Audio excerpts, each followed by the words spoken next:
Hello viewers, আশা করি ভালো আছো। প্রতিবার এনে আপনার সামনে নতুন আরেকটি ভিডিও নিয়ে চলে আসলাম। আজ আলোচনা করব আপনার এইচএসসি 2024 সালের যারা পরীক্ষাটা বাতিল হয়েছে, যে এইচএসসি 24 সালে আপনারা জানেন দীর্ঘদিন আন্দোলন করার পরে কিন্তু আপনাদের পরীক্ষাটা বাতিল করা হয়েছে। এখন যে আপনাদের রেজাল্টটা তৈরি করা হবে, সেই রেজাল্টটা কিন্তু তৈরি করা হবে যে সাবজেক্ট ম্যাপিং করে। আসলে সাবজেক্টটা কীভাবে ম্যাপিং করা হবে এবং সাবজেক্ট ম্যাপিংটা আসলে কি, আজকে এই নিয়ে আলোচনা করব। তার আগে বই নিয়ে আপনি যদি এই চ্যানেল নতুন হয়ে থাকেন তারা আপনার সাথে রিকোয়েস্ট থাকবে যে এই ধরনের নিত্য নতুন ভিডিও সবার আগে পাওয়ার জন্য অবশ্যই চ্যানেলটি সাবস্ক্রাইব করে পাশে থাকবেন, কারণ আপনাকে লাইক এবং সাবস্ক্রাইবের কারণে কিন্তু আমাদের নতুন আরেকটা ভিডিও তৈরি করা অনুপ্রেরণা সৃষ্টি হবে।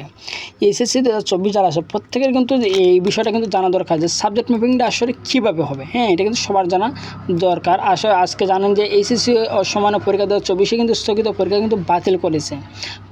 বাতিল করে কিন্তু আপনাদের কিন্তু সাবজেক্ট ম্যাপিং করে আপনাদের রেজাল্টটা দেওয়া হবে। সরাসরি আমরা সেখানে চলে যাই যে একজন শিক্ষার্থী আসলে সাবজেক্ট ম্যাপিংটা কীভাবে করা হবে। একজন শিক্ষার্থী ইতিমধ্যে বাংলা, ইংরেজি, তথ্য যোগাযোগ প্রযুক্তি এবং পদার্থবিজ্ঞান, হিসাব বিজ্ঞান, যুক্তিবিদ্যা বিষয় পরীক্ষা দিয়েছে। আর বাকি রয়েছে 3টি সাবজেক্ট অথবা 4টা সাবজেক্ট পরীক্ষা। এখানে কিন্তু এসে বেশি, কিন্তু আমি আপনার উদাহরণ হিসাবে দেখাচ্ছি।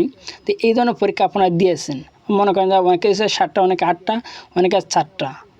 এখন আপনার যেগুলো সাবজেক্টটা বাকি রয়ে গেছে, যে সাবজেক্ট ম্যাপিং বলতে বোঝানো হয় যে পরীক্ষাগুলো ইতিমধ্যে পরীক্ষার্থীদের সাবজেক্ট ম্যাপিং বলতে বোঝানো হয় যে পরীক্ষাগুলো ইতিমধ্যে শিক্ষার্থীদের এসএসসির নিয়ম অনুযায়ী দিয়েছে।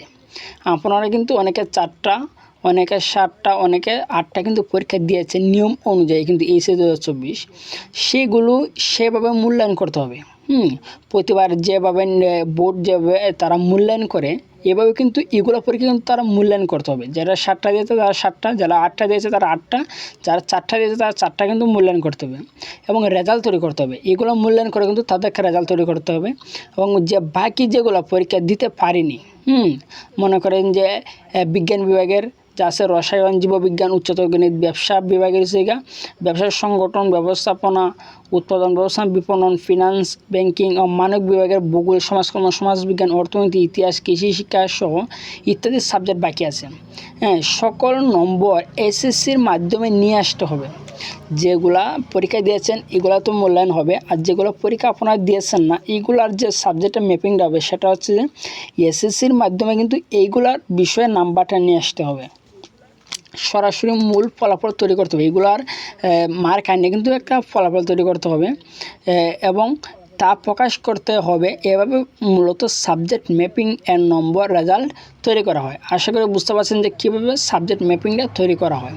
তবে এসএসসির ক্ষেত্রে মানবিক বিভাগের কয়েকটি সাবজেক্ট নেই, সেই ক্ষেত্রে সেই সাবজেক্ট আছে তার ভিত্তিতে মূল্যায়ন করার দাবি করছে শিক্ষার্থীরা। যে এসএসসির যেগুলো সাবজেক্ট মানবিক বিভাগের এসএসসির যেগুলো সাবজেক্ট, এসএসসির যেগুলো সাবজেক্ট তার কিন্তু এসএসসিতে কিন্তু এইগুলো সাবজেক্টটা নাই।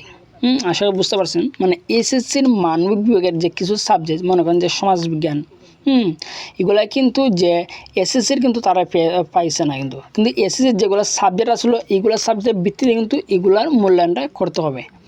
এখন দেখার বিষয় হচ্ছে শিক্ষা মন্ত্রণালয় থেকে এ ব্যাপারে কী তথ্য জানায় এবং কী সিদ্ধান্ত নেয়, যেহেতু বেশিরভাগ শিক্ষার্থীরা দাবি করছে।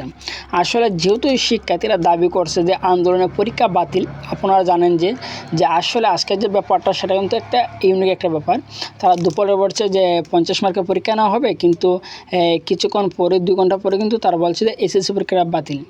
আপনারা এইচএসসি 2024 সালে যেহেতু বলছেন আমরা সাবজেক্ট ম্যাপিং, আসলে সাবজেক্ট ম্যাপিং তারা করবে।